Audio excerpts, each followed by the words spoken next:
नमस्कार मित्रांनो, मी सूरज राठोड स्वागत करतो आपल्या मास्टर सायन्स या युट्यूब चॅनलवर। आज आपण खूप इम्पॉर्टंट टॉपिक पाहणार आहोत। तो टॉपिक म्हणजे काय? Static electricity. तर पहा, स्टॅटिक इलेक्ट्रिसिटी म्हणजे काय होतो? स्थिर विद्युत प्रभार। तर पहा, याच्यामध्ये पहिला कोणत्याही सब्जेक्ट मध्ये ते दिलेल्या प्रश्नामध्येच त्याचं उत्तर लपलेलं असते। पहिला प्रश्न आपल्याला काय? स्टॅटिक मीन्स काय होतो? स्टॅटिक मीन्स स्थिर। म्हणजे हा स्टॅटिक इलेक्ट्रिसिटी जी आहे ते एका घटकाकडून दुसऱ्या घटकाकडे कंटिन्युअसली फ्लो होत नाही, म्हणजे ही स्थिर असते। काय असते? स्थिर असते। तर पहा, स्टॅटिक इलेक्ट्रिसिटी म्हणजे काय?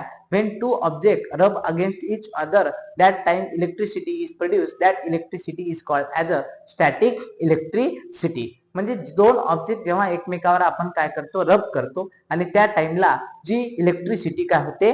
प्रोड्यूस होते। त्या इलेक्ट्रिसिटीला आपण आहे की नाही स्टॅटिक इलेक्ट्रिसिटी असं म्हणतो। आता तुम्ही आपल्या दैनंदिन जीवनामध्ये खूप एक्झाम्पल पाहिले असेल, जसं when you rub the balloon on your hair, म्हणजे तुम्ही जेव्हा एखादा फुगा तुमच्या केसावर असं रब करतो, आपण काय करतो? फुगा जेव्हा केसावर रब करतो तेव्हा तो फुगा एखाद्या वॉलवर चिपकू शकते। हा कशामुळे आहे?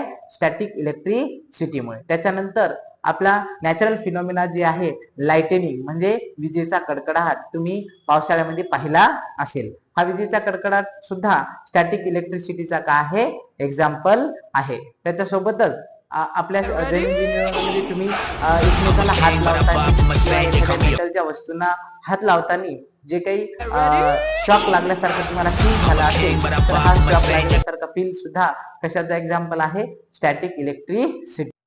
तर आपला नेक्स्ट क्वेश्चन आहे, how does static electricity form? जेव्हा आपण दोन ऑब्जेक्ट एकमेकावर रब करतो त्यावेळेस स्टॅटिक इलेक्ट्रिसिटी फॉर्म होते। आणि एक ऑब्जेक्ट ह्यावेळेस काय करतो? एक ऑब्जेक्ट इलेक्ट्रॉनला लूज करतो, म्हणजे इलेक्ट्रॉन देऊन टाकतो, आणि एक ऑब्जेक्ट काय करतो? इलेक्ट्रॉन गेन करतो, म्हणजे इलेक्ट्रॉन घेतो। त्यावेळेस स्टॅटिक इलेक्ट्रिसिटी काय होते?